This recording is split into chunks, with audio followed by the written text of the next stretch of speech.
오늘 착한 양심을 가지라, 이런 주제로 말씀을 상고하고자 합니다. 이 세상의 모든 문제는 사람의 문제라고 말합니다. 자연이 파괴되는 것이나 환경이 오염되는 것이나 과학이 잘못되어 가는 방향이나 모든 문명이 쇠퇴해져 가는 것은 사람의 문제라, 이렇게 말합니다. 사람이 먼저다. 사람이 문제가 된다는 것은 우리가 익히 잘 알고 있는 그야말로 인생 전부의 철학이라고 할 수 있습니다. 그런데 문제는 사람이 무엇이 잘못되었는가, 어떤 것이 잘못되었는가, 그것은 바로 양심이라, 이렇게 말할 수 있습니다. 사람이 양심이 잘못되면 죄를 지으면서도 죄를 모릅니다. 아주 못된 행동을 하면서도 자기 양심이 하인을 맞으면 그러면 자기가 하는 일은 정당하다고 말을 하기도 합니다. 여러분, 우리가 땅 위에 사는 동안에 양심적으로 살 수 있느냐? 그래서 어째 보면은 양심이 비뚤어지면 그런 사람은 신앙생활을 한다 해도 올바른 신앙이 될 수가 없습니다. 신약 성경에만 양심이란 말이 30번 정도 나옵니다. 그런데 묘한 것은 성경에 나오는 인물들, 이런 사람들도 때로는 양심적으로 보면 비뚤어진 사람들이 없지 않아 있습니다. 오늘 말씀에도 보면은 양심에 대한 이야기를 하다가 바울이 이런 말을 하죠. 19절에 보면 상하반절부터 보면 어떤 이들은 이 양심을 버렸고 그 믿음의 가나에는 파선하였다 하면서 호메네오와 알렉산더가 있다. 디모데후서는 뒤에 기록된 책이죠. 마지막 부분에 보면은 구리 장색 알렉산더가, 여기 똑같은 말이죠. 알렉산더가 내게 해를 많이 끼쳤으며 주께서 저가 행한 대로 갚으시기를 원하노라. 바울은 알렉산더에게 직접적으로 보복하거나 욕하지 않았지만 그가 하나님의 일에 굉장히 걸림돌이 되었는데 그가 행한 대로 하나님께서 갚아주기를 원한다, 그렇게 말씀하고 있습니다. 양심은 마음의 거울이기도 합니다. 우리의 마음속에 양심의 거울이 있느냐? 거울을 우리는 아침에 일어나면 거울을 보죠. 머리를 다듬고 옷차림새를 다듬고, 그렇게 하지 않으면 자칫 잘못하면 실수할 수도 있습니다. 우리는 우리의 거울을 날마다 보듯이 하나님의 말씀도 야고보서에 보면 거울이라 했는데 말씀을 보고 내 마음의 거울, 양심을 통해서 봐야 온전한 올바른 삶을 살 수가 있는 것입니다. 양심은 집의 울타리와 같습니다. 울타리가 무너지면 도둑이 들어오고 또 개도 소도 들어올 수 있습니다.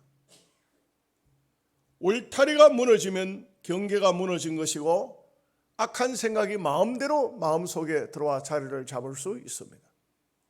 그래서 경계를 똑바로 가져야 됩니다. 사람들 중에는 죄를 짓고도 양심의 부끄러움을 모르는 사람이 있습니다. 죄를 짓고도 가책을 느낀다든지 뉘우친다든지 회개하는 것은 양심이 있기 때문에 그렇습니다. 양심이 없으면 어떤 잘못도 어떤 죄도 뉘우치거나 용서를 구하지 않습니다. 그래서 오늘 이 양심에 대한 착한 양심을 가지라 하면서 몇 가지 생각할 것이 있는데, 첫째는 착한 양심으로 싸우라. 여기에 보면은 18절에 아들 디모데야, 내가 내게 이 교훈으로서 명하노니 전에 너를 지도한 예언을 따라 그것으로 선한 싸움을 싸우며.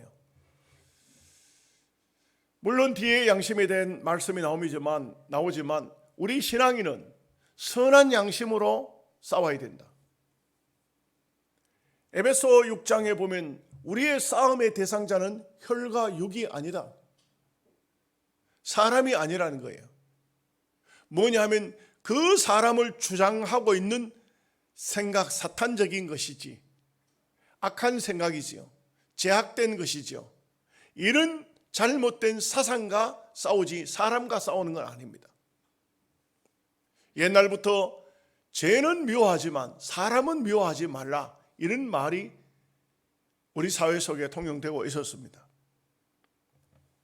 우리가 세상을 살다가 보면 원치 않은 일로 다툼이 생겨지기도 합니다. 네가 잘했냐 내가 잘했냐, 본인들은 다 자기가 잘한 줄 알고 있어요. 그런데 우리는 양심 한 부분이 분명히 본인들을 향해서 찌르고 있어요. 이번에 이 일은 네가 잘못됐어.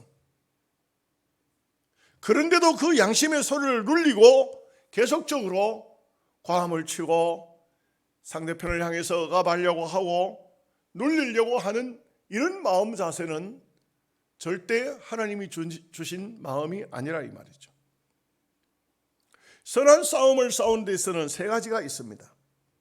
첫째는 악에게 악으로 갚지 말고 악을 선으로 갚으라. 이 예수님의 정신적인 원리예요. 사람들 중에는 상대편이 악하게 말하기 때문에 나는 그를 이기기 위해서 더 악하게 하려고 합니다. 이게 사람의 마음속에 들어있는 본심이에요. 그런데 우리는 그것을 접고 주님의 말씀처럼 저는 나에게 악하게 하지만 나는 저에게 선으로 나아가리라, 이것이 바로 악을 이기는 방법이라고 말씀하고 있습니다. 그런데 우리가 그렇게 살면, 세상을 그렇게 살면 바보 멍청이밖에 안 되잖아요. 왜 그런데 그렇게 살라고 할까요? 우리의 하나님의 말씀은 우리에게 틀리지 않습니다.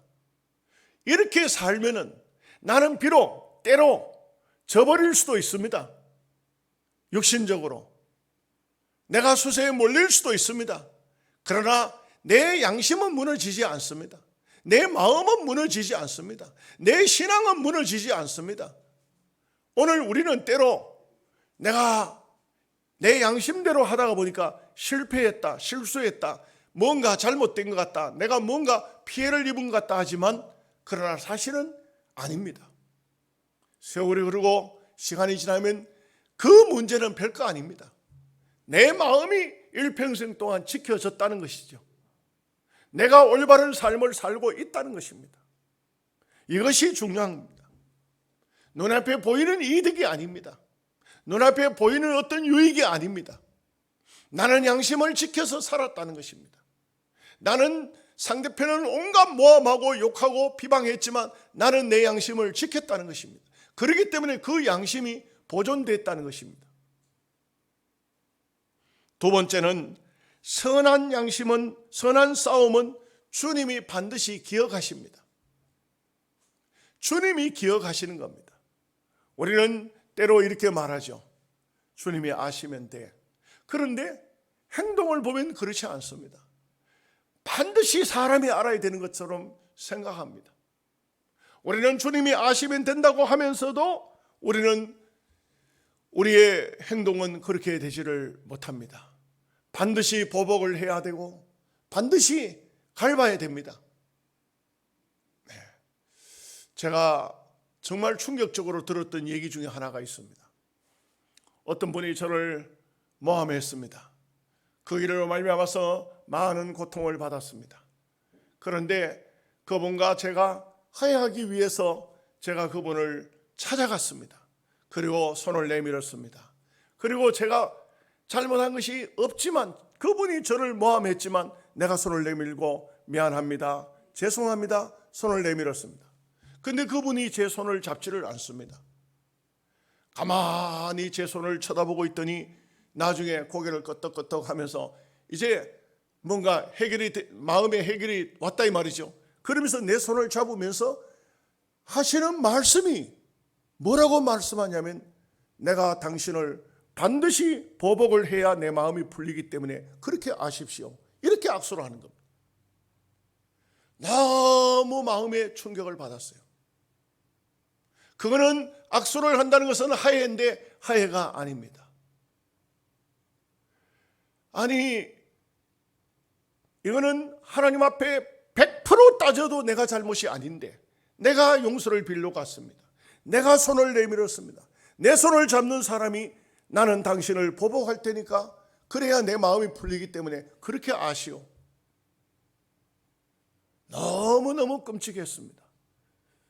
그런 마음을 우리는 가지면 안 됩니다. 이거는 크리스찬의 마음이 아닙니다.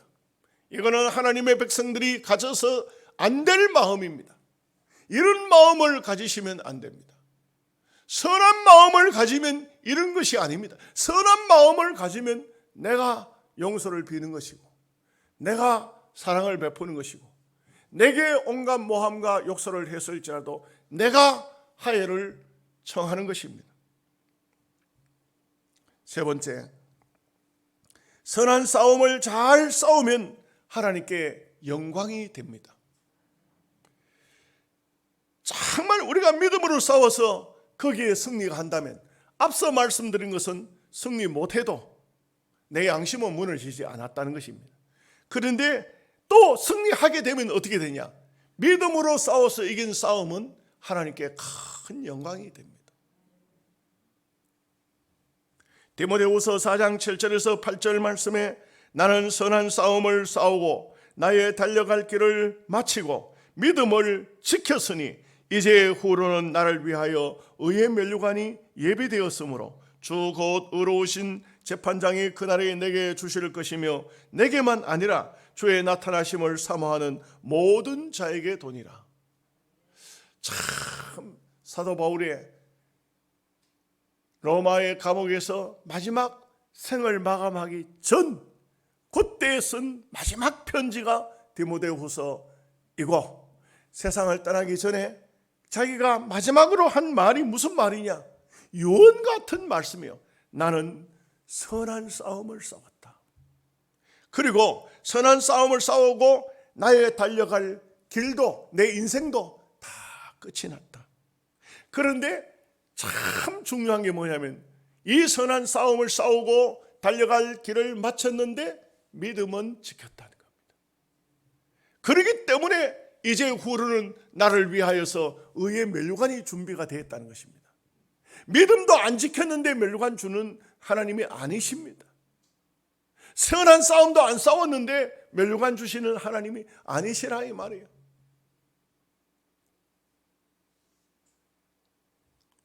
에베소서 6장 11절에서 12절 말씀에 마귀의 간계를 능히 대적하기 위하여 하나님의 전신갑주를 입으라. 우리의 씨름은 혈과 육을 상대하는 것이 아니요 통치자들과 권세들과 이 어둠의 세상 주관자들과 하늘에 있는 악한 영들을 상대함이라. 우리의 싸움은 육신적인 싸움이 아닙니다. 영적인 싸움입니다. 이 영적인 싸움을 잘 알지 못하면 육신적인 싸움을 자꾸 싸우려고 합니다. 대한민국은 참 전부 다 한 혈족이고 한 동족이고 조상이 똑같은데 왜 이렇게 서로 다투고 싸우고 하는지, 이것은 이 민족 속에 오래전부터 오랜 세월 동안 들어와 있던 사탄의 뿌리가 있다는 것입니다. 우리는 어떻게든 간에 싸워서는 안 됩니다. 싸움은 피해야 됩니다. 그리고 영적인 싸움을 싸워야 됩니다. 두 번째가 뭐냐 하면은 믿음과 착한 양심을 가지라 이렇게 말씀하고 있습니다. 여기 19절에 믿음과 착한 양심을 가지라. 제가 제목을 착한 양심을 가지라 했지만 사실 이 제목 속에는 믿음과 착한 양심입니다. 그냥 착한 양심은 믿음이 없으면 옳은 착한 양심이 될 수가 없어요. 양심도 여러 가지 양심이 있어요. 양심도 하인 맞은 양심도 있고 더러워진 양심도 있고 또 이 양심들이 소위 자기 나름대로는 자기 이기주의, 자기 스스로의 생각에는 굉장히 괜찮은 양심인데 객관적으로 보면 옳지 않은 양심이 있을 수 있다 이 말이죠. 양심은 마음의 눈이라고 말합니다. 눈을 통해서 세상을 보듯이 양심을 통해서 세상을 봐야 됩니다. 양심은 도덕의 나침판과 같습니다. 나침판이 항상 남북을 가리키고 있듯이 우리의 마음속에는 이 양심이 우리를 항상 바른 길로 바르게 가르치고 있습니다. 그런데 양심을 저버리면, 양심이 깨어져 버리면, 양심이 화인 맞으면, 양심이 더러워지면 인생이 인간이 바로 되지를 못하는 것입니다. 바로 될 수가 없습니다. 아담과 하와가 선악과를 따먹었습니다. 그러고 난 다음에 그들은 에덴 동산에 숨었습니다. 나무 사이에 숨었습니다. 왜 숨었습니까? 양심 때문에 그렇습니다. 양심의 가책 때문에 숨었습니다. 양심은 하나님께서 인간들에게 마음에 주신 은사요 축복입니다. 우리의 마음속에 양심이 없다면 어떻게 되겠습니까? 이건 말도 안 됩니다. 양심은 하나님의 선물입니다. 양심은 하나님의 창조의 형상으로 지음을 받은 모든 사람에게 하나님은 골고루 다 주셨습니다. 저도 양심이 있고 여러분도 양심이 있습니다. 모든 사람이 다 양심이 있습니다. 살인, 죄수, 흉악한 범죄인도 감옥 속에 가다 놓지만 그는 캄캄한 밤중 혼자서 생각하면 양심에 눌림이 옵니다. 네가 무엇을 하고 여기 들어왔느냐? 너가 왜 들어왔느냐? 마음속에 내가 정말 못할 짓을 했구나. 정말 악한 짓을 했구나. 그게 사람입니다. 짐승은 양심이 없습니다. 우리 요양원에 가면 풍산개 한 쌍이 있습니다.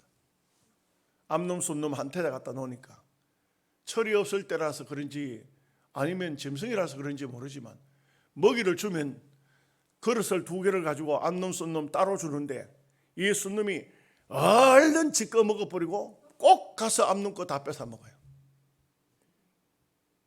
절대 말 안 들어요. 그래 먹이 줄 때는 암놈은 먹도록 암놈은 하늘이고 쏜놈은 노을인데 하늘이가 밥 먹을 때까지 지켜줘야 돼. 그런데도 막 먹이를 먹으면서도 쏜놈이 올까봐 겁을 내. 양심이 없어. 남의 밥 맨날 뺏어 먹어. 나중에 교배를 해가지고 새끼를 베었어. 그래도 안 돼. 이놈은 짐승이라. 양심이 없는 거예요. 가만히 보면은 아무리 똑똑한 놈이라도 짐승은 속에 양심이 없어요. 그러나 사람은 다 양심이 있어. 탈레스 철학자입니다. 얼굴을 단장하기보다는 마음을 단장하라. 얼굴 단장보다 마음을 단장하라. 페스탈로치 교육가입니다. 당신이 순진하고 결백한 마음을 가졌다면 10개의 진주 목걸이를 한 것보다 더 빛날 것이다. 여러분, 우리가 참 결백한 마음, 깨끗한 마음, 선한 양심 가지고 있으면 목걸이를, 진주 목걸이를 1개가 한 게 아니고 10개나 해가지고 있는 것보다도 낫다. 파스칼 철학자입니다. 우리가 매일 수염을 깎아야 하듯이 우리의 마음을 매일 다잡아야 한다.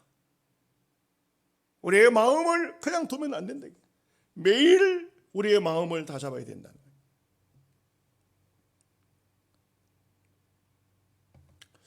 양심을 지키지 못하는 사람, 성경을 보면은 다윗은 양심이 있는 사람이고 이 양심의 문제를 이야기할 때 사울은 양심이 없는 사람이에요. 다윗은 사울이 자기를 죽이려고 왔어요. 그런데 동굴 속에 들어가서 그만 잠이 들었는지 어쨌는지 있는데 뒷자리에 가서 옷을 살짝 조금 뱄어요. 증거물로. 그런데 왕의 옷자락을 벤 것을 다윗은 양심으로 괴로워했어요. 내가 주의 기름 부음 받은 자의 옷자락을 베었다 이겁니다. 사울은 어떠냐? 다윗을 죽이려고 다닙니다. 군사를 2,000명을 풀고 또 그래도 또 자기가 죽을까 싶어서 2,000명의 군사 중간에 누워 자고 있어요. 빡빡하게 보초병을 2,000명을 사람을 놔놓고 중간에 자고 있어요. 근데 다윗은 피난길에 있었는데 저들은 피난길에 있는 다윗을 잡으러 왔잖아요. 잡으러 왔는데 얼마나 우스운 일이 벌어집니까? 다윗이 병기던 소년을 보고 사울 임금에게 가자. 사울 임금에게 가보자는 겁니다. 밤중에 칠흑같이 어두운 캄캄한 밤에 보초병들이 보초를 쏘고 있는데 다윗이 그 사울 2,000명의 군사 있는 사울이 잠들어 있는 곳으로 가보자는 겁니다. 그런데 성경에 보면은 이 사람들이 얼마나 피곤했던지 푹 잠들었어요. 다윗이 그곳으로 왔어요. 사울 옆에는 단창이 있고 물병이 있었습니다. 그 단창과 물병을 들고 나왔습니다. 그래도 모릅니다. 다윗이 들어왔는지 나갔는지도 모릅니다. 이튿날 다윗은 언덕 위에 있고 사울의 군사는 밑에 있습니다. 다윗이 큰 소리를 지릅니다. 어젯밤에 왕의 곁에 한 사람이 왔다가 갔습니다. 보초병들을 좀 혼 좀 내십시오. 여기 보십시오. 물병이 있고 여기에 왕의 단창이 있습니다. 이걸 보내드리죠. 왕이시여, 왕은 어찌하여 벼룩을 수색하러 왔나이까? 나같이 작은 벼룩 한 마리를 잡으려고 저렇게 군사 2,000명을 몰고 왔습니까? 사울이 그 소리를 듣고 다윗을 보고 다윗아, 너는 내보다 큰 사람이다. 나는 너를 죽이려고 왔으되 너는 나의 생명을 살렸구나. 미안하다. 돌아오라 내 아들아. 그거는 가짜입니다. 다윗은 사울에게 돌아가지는 않습니다. 여러분, 여기에서 우리가 보는 것은 뭘 봅니까? 다윗의 믿음과 담력, 얼마든지 사울을 죽일 수 있는 그런 기회가 왔지만 죽이지 않습니다. 하나님의 손에 다 맡긴 것이고, 그리고 이 다윗은 사울 임금의 양심에 가책을 줍니다. 당신은 나를 죽이려고 벼룩 같은 벼룩 한 마리 같은 작은 존재인데 죽이려고 군사를 2,000명 몰고 왔지만 나는 당신의 생명을 보호했습니다. 세 번째, 여기 19절 말씀에 보면 어떤 이들은 이 양심을 버렸고 그 믿음의 가나에는 파선하였느니라. 믿음을 지키지 않으면 파선했다. 양심을 버리게 되면 믿음의 가나에서는 파선한다. 이것을 말씀하고 있습니다. 파선이라는 것은 배가 깨지는 거죠. 배가 왜 깨질까요? 바다를 향하든 배가 깨져버리는 것은 어떤 암초에 부딪혔든지 어떤 빙산에 충돌됐든지 거센 풍랑과 태풍의 해일에 자초할 수 있습니다. 그런 큰 풍랑과 큰 어떤 암초에 부닥쳐도 깨지는데, 파선하는데, 그런데 사람들 중에는 어느 한순간부터 배가 바닷물이 들어오고 틈이 나고 금이 나고 깨져가고 파선되어져 가는데도 수리하지 않는 사람들이 있습니다. 여러분, 어느 시대든지 정치는 참 냉정하고 치열합니다. 이 정치하는 사람들 중에는 참 올바른 양심을 가지지 않은 사람들이 참 많이 있습니다. 조선시대에 세조가 왕위를 찬탈했습니다. 세조를 몰아내고 단종을 복위시키려고 하는 사육신, 소위 그 당시 충신들 6명, 성산문, 박팽년, 이계, 하위지, 유성원, 유흥부, 이 6명은 결국은 자기들 뜻을 이루지 못했습니다. 내부 고발자에 의해서 다 잡혔습니다. 잡혀가지고는 노량진 백사장, 그곳에서 이 6명은 능지처참, 양쪽 손과 발을 다 묶어가지고 달구지가 사방으로 끌고 가면 피가 튕기면서 사람이 네 토막으로 찢어지는 것이 이 능지처참이라. 이 능지처참을 당합니다. 그때 세조가 박팽년을 보고, 박팽년이 굉장히 그 지식주의자입니다. 성산문은 대표자이지만 그 아주 지식이 있는 사람입니다. 또 박팽년은 사실상 한 장소에 있지 않았습니다. 그런데 세조가 박팽년에게 해유를 합니다. 내가 너를 살려줄 수 있다. 네가 저들하고 마음을 같이 하지 않았다는, 한 자리에서 잡힌 게 아니니까 않았다는 말만 해라, 이렇게 말했습니다. 저들하고 같이 안 했다는 그 말만 하면 내가 너를 살려주겠다. 한강 노량진 백사장 서남터에서 세조가 박팽년에게 묻습니다. 그런데 박팽년이 이렇게 말합니다. 내가 그렇게 말하면 사는 줄 나도 알고 있습니다. 그러나 만약의 경우에 내가 살면 내 양심이 내 일생을 두고 나를 향해서 너는 배신자라고 말할 것입니다. 그렇기 때문에 내 양심이 있는 한 나는 내가 이들과 같이 하지 않았다고 말할 수 없습니다. 그리고 박팽년은 능지처참을 당해서 죽었습니다. 오랜 세월이 지나고 세상이 많이 흘렀지만 우리가 그 시장에 가면은 숙주나물 팔죠. 숙주나물. 똑같이 성산문과 함께 동급이었던 신숙주는 배신을 하여 한명회와 더불어서 세조에게 붙어서 부귀와 영화를 다 누렸습니다. 세월이 흐르고 시간이 지났을 때 사람들은 녹두나물을 숙주나물로 불렀습니다. 왜 그러냐 하면 이 녹두나물은 집에 뭉쳐놓고 한나절이 지나지 않아서 변해버리는 것입니다. 쉬어버립니다. 먹을 수가 없습니다. 그래서 신숙주를 빗대어 가지고 이걸 녹두나물이라 하지 않고 숙주나물이라고 말합니다. 변해버린다 이거죠. 오늘 이 세상의 모든 것들을 보면은 얼마나 끝까지 믿음을 지키고 신앙을 지키고 양심을 지켜 나가는 사람들이 얼마나 됩니까?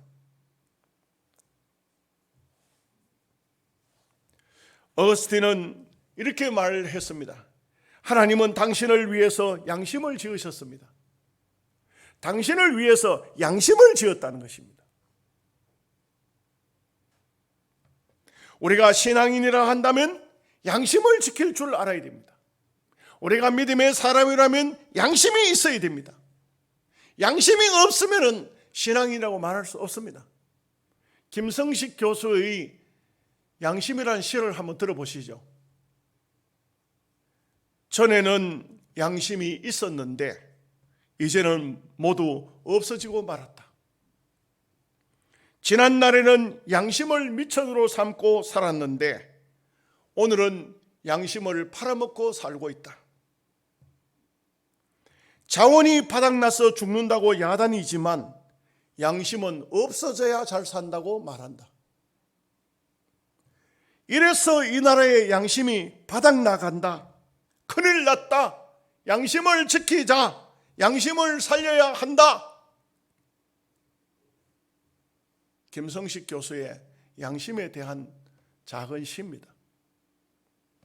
오늘 우리가 양심이 있느냐 하는 문제는 매우 중요합니다. 저는 볼 때에 세상 사람들 얘기할 게 없어요. 하나님의 나라에도 교회에도 우리 목사님 장로님들 속에도 양심이 바닥나가고 있어요. 양심이 어디로 사라지고 있어요. 양심이 없어져 가고 있어요. 우리는 양심을 살려야 됩니다. 양심이 있어야 됩니다. 양심이 없으면 하나님 나라는 무너집니다. 오늘 우리가 말씀을 통해서 이 양심을 살리고 양심을 보수하고 양심이 없어지지 않도록, 양심이 깨지지 않도록 믿음으로 우리 양심을 지켜나갈 수 있는 여러분 되시기를 주님의 이름으로 축복합니다. 아멘. 기도하겠습니다.